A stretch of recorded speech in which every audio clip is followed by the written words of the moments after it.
Chris Katz is here with that update.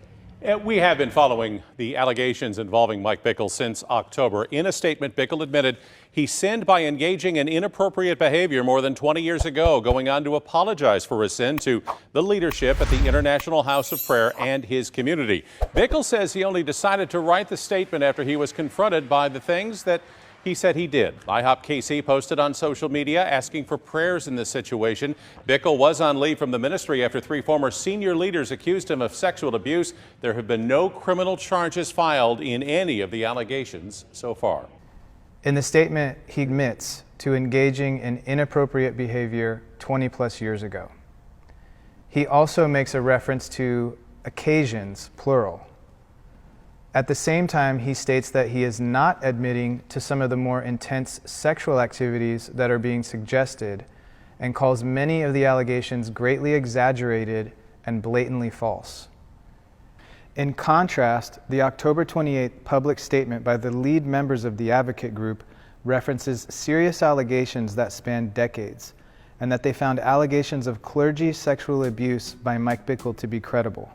Their statement goes on to say that the credibility of these allegations is not based on any one experience or any one victim, but on the collective and corroborating testimony of the experiences of several victims.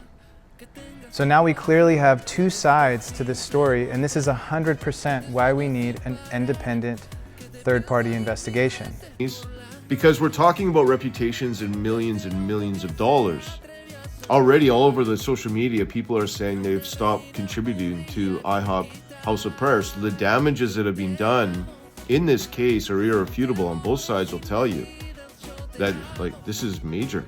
And there's escalation. We're going down a different road now, and we definitely, and now, ¿Qué tal, mis amigos? Welcome to my channel. Please support your local food bank, Drug and Alcohol Center. We're going to do an update regarding the IHOPKC sex scandal. A lot of people are hurting right now. Please join me in prayer.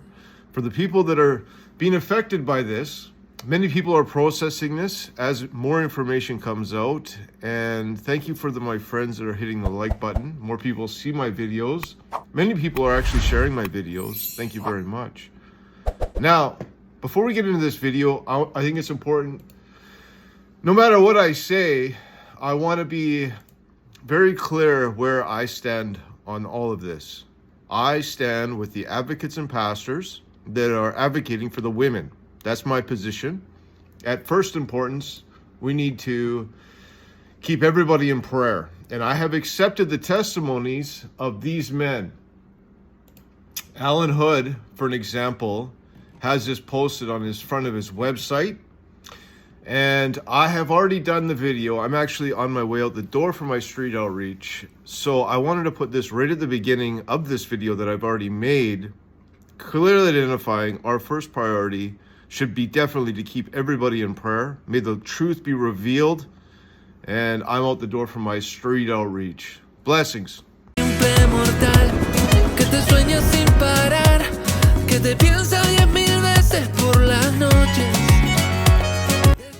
Buenos dias, mis amigos. Welcome to my channel. Please support your local food bank, Drug and Alcohol Center. We're going to do an IHOP. A lot of people are hurting over this IHOPKC sex scandal of Mike Bickel. Now we got Eric. Eric's in there. Mr. Greaves out of the picture. This is a bit of a recap. Now, people online are saying, why does Eric still wear the same t-shirt day after day? Sorry. I actually wondered it myself. I was like, wait a second. Why does he always have the same t-shirt on? What's my thumbnail? Why does Eric, the crisis manager's same t-shirt in all 3 videos? I see. Okay, this is an update. Now, so this came out 2 days ago. Hello everyone. A lot has happened in the last 24 hours, so I'm just going to give a quick update. Advocate group. All right, so there it is there. Eric, the crisis manager, is wearing this blue t-shirt. And that's 11 days ago. You know, we should do that right now. 1 second, eh? 1 second. And just so everybody's aware, to bring you up to speed, Mike Bickel confessed to past moral failings, but not sexual abuse. That we have 2 sides of the story now. Somebody's not telling the truth. Moral failures. In fact, he's saying that potentially he has disqualified himself for life. and he has admitted on multiple occasions, misconduct, right? But not sexual abuse. So that's where we're at right now. Now, thought that I had about how he's wearing this blue t-shirt in all his videos and uploading them. We don't know how many more of these videos that he made and when he made them. Was it a week ago, 2 weeks ago, a month ago? We don't know. Urgent update. Well, wait a second. This is all what it looks like to me. It's very scripted. This man is extremely intelligent and very gifted young man. And let's listen to some of what he said in here. Not Mike. There's a lot of unfair scrutiny right now coming down on IHOPKC, and they're being accused actually of things that are blatantly false. So that's part of what we're here for, along with their legal team, is to kind of help walk them through this difficult season. Also, I said this on Sunday, but I'll repeat it. IHOPKC is completely separate and distinct from Mike Bickel. Although he would teach and advise on the base, he has not been on staff for several years, and that's an important point. All communications to or for Mike Bickel need to be directed to his legal representative, Patrick McKernany, at Spencer Fain LLP. Now, on the topic of attorneys, let me address that. In this Sorry, I'm just going to speed this up a bit. As part of the presentation of a crisis manager is they talk very slow. Situations, in particular, the presence of attorneys is actually a good thing. They help to introduce a measure of accountability, and they also help clients know what their rights are. An honest process should not cause anyone to feel nervous with the presence of attorneys. So let me just break that down. So what we have is the advocate group, along with the main alleged victim, who are represented by an attorney. The International House of Prayer, KC, has also hired an attorney, and Mike Bickel has hired an attorney. Everyone is lawyered up, as we say. Lord help us.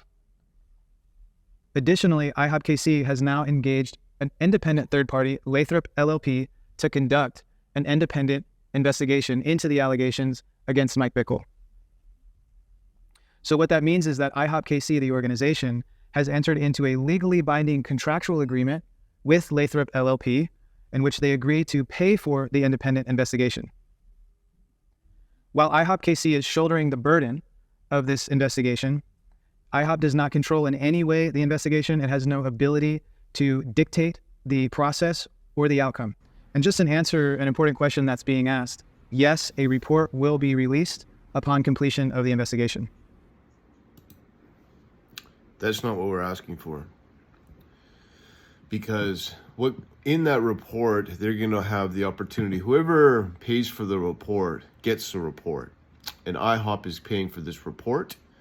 And of course, he's now saying that they're going to release a report, but is it going to be the full report? Is it an unbiased full report of all findings? All right, let's keep going because he does say one more thing. All of this has been communicated to the advocate group via their attorney. The investigators started last week. IHOPKC turned over their documentation. The alleged victims and the representatives of the advocate group were contacted by the lead attorney last Friday.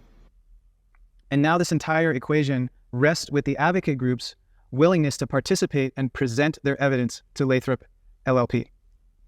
There are many people online claiming that they have seen direct evidence that allows them to conclude beyond a shadow of a doubt that Mike Bickel is guilty of all of the allegations. Many of these people are former leaders or were influential members of this community, but repeated requests have been made for these individuals to share the evidence, yet they have refused. People on social media are claiming to have seen evidence, but when they get asked to elaborate, they either block you or simply go crickets. Seriously. All right. I can confirm that I have not been contacted by Mike Bickel or IHOP for my opinion of what should happen. All right. So let me reiterate. Eric has not phoned me, and I have not blocked him. Sorry. You know, we gotta put our hope in the Lord, all right? I make mistakes all the time. I'm like, Father, forgive me. You know, I say stupid stuff all the time. And when you're put under a microscope, you can say whatever you want to say about this situation. I recognize Eric as a Christian brother. I recognize he's wearing the same t-shirt in every video. I also recognize that he's extremely intelligent. So, and I believe I also will be the first one to say there's a lot of misinformation that is coming out of IHOP right now, and an absolute disaster fiasco with Mr. Grieve and the current ELT, how they've handled this. And I wish Mike would have done a statement right from the very beginning, and we wouldn't be here. If I wouldn't, a lot of my videos would be a lot different if I knew that Mike was denying the allegations. And that's what's happening. He's denying it. He's denying sexual abuse. That's what's being reported in the news. Inappropriate behavior and moral failures on multiple occasions. And I'm just going to end with a few more things here. It's going to come. It just came out 10 hours ago. I will keep you up to date if more information comes out. Where is... you can't see that email. I had an email from the Philippines. I've been in contact with quite a few people. Former IHOP director, he or she contacted me a few times, sending me stuff. And many people. Let's listen to, this is my friend Joshua. Shout out to Joshua. Well, he's an online acquaintance. He's got a YouTube channel. Said he could not stay silent. Why I'm doing this, an incredible woman actually came forward to my wife and I at the beginning of August and told us a story, and I can't unhear that story. This has to be talked about and uncovered so that the wrongs can be made right. It's not right. Roberts, he's one of 3 former ministry leaders who released this public letter last month, detailing allegations of clergy sexual abuse by Mike Bickel against several victims. What has happened, and it's wrong how it's being handled. I don't want to go on KMBC and talk like this. I don't find pleasure in this, and I'm making enemies by coming here today. People are not excited. When I first played that, there was people in my comment sections. I keep forgetting, if you can like my video, more people will see my videos. And thank you for the people that are sharing out my videos and commenting. One of my comments, one lady was watching, this is Dwayne Roberts, and saying, I believe him. And I think that this is Alan Hood, all right? This is plastered on the front of Alan Hood's Facebook, December 1st, 2 weeks ago. This is Alan Hood and his family. That's Samuel Hood.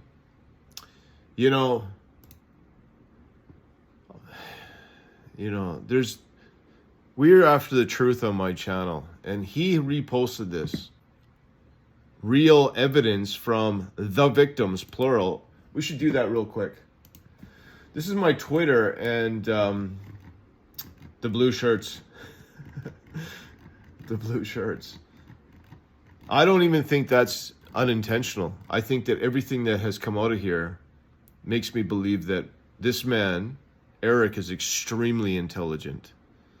In fact, there's been Facebook posts that have been posted and then a few minutes later deleted. And I think that I don't think we should be underestimating this man. It's a fact. I think that he's extremely intelligent. He knows what he's doing. And even myself, I don't want to underestimate what he's... Here's an interesting thing. Praying for the truth to come out. Our hope is in the Lord. What percentage of allegations of clergy abuse are found to be false? 1.25. According to Laura Jenkins, she did a screenshot. For most allegations, 80% were unsubstantiated and 18% were unsubstantiated, with only 83 of the actions, 1.5, determined to be false according to the report. And I posted this. I actually reached out to Julie Royce regarding for more information. She contacted me on Twitter. We had a little Twitter exchange. Anyways, Jane Doe said IHOP denied their knowledge of real evidence from the victim. This is what's going to hinge, in my opinion. Who are the victims and what is the evidence? Because everybody's saying inside of IHOP, produce the evidence and what are their names? And the advocates are saying, we're not saying nothing to your high-priced lawyers and investigation firm. They're out to defend Mike Bickel and IHOP. So we're at a crossroads. And that's where I've said in a few of my videos, we are headed down the road of lawsuits, class action lawsuits, potentially. Some people are speculating Julie Roy's there could be a potentially defamation. Some people are speculating that the advocate group and Jane Doe potentially, I'll just say it, are going to get sued. That's what's being speculated. On the other hand, people are speculating that Jane Doe and the advocates are going to sue IHOP. That's for some speculation in order to get victim therapy and compensation from IHOP for this whole entire disaster fiasco. So there's definitely still two humongous different sides. And on the sides of IHOP, they put out, I don't believe Eric is getting minimum wage, $15 an hour. I believe that Eric potentially, who knows? I don't know. How much is he? And not only Eric, the investigators, IHOP has hired 3 different law firms. Are they still involved with this? Did they ever stop? So do they have 3 different lawyer companies? Because we're talking about reputations in millions and millions of dollars. Already all over the social media, people are saying they've stopped contributing to IHOP House of Prayer. So the damages that have been done in this case are irrefutable. On both sides will tell you that this is major. And there's escalation. We're going down a different road now. And now finally we have Mike Bickel saying that it's not true. So, that's where we're at.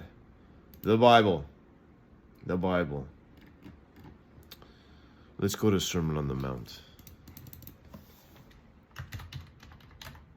Matthew 5, 6, and 7. Matthew 7. Oops, that's all right. Matthew 7. Build your foundation on the rock. The rainstorms come, the waves come.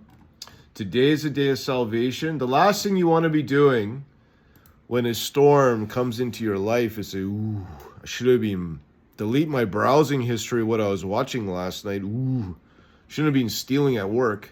All right. We walk in obedience to the Lord, preparing ourselves for the day of trial. That's what we do spiritual warfare on our knees. All right. And, but here's the great news. If you've been having adulterous sex affair on your husband or wife in front of your computer every night, today is a day of salvation. God is faithful and just to forgive your sins and purify you from all unrighteousness. If you're stealing at work, whatever you're doing, all right, now is the day to prepare for difficult times. Everyone who hears these words of mine and does them will be like a wise man who builds his house on the rock. And the rain fell, the floods came, the wind blew and beat at that house, but it did not fall because it had been founded on the rock. And whoever does not hear these words of mine, right? Everyone who hears these words of mine and does not do them will be like a foolish man who builds his house on sand.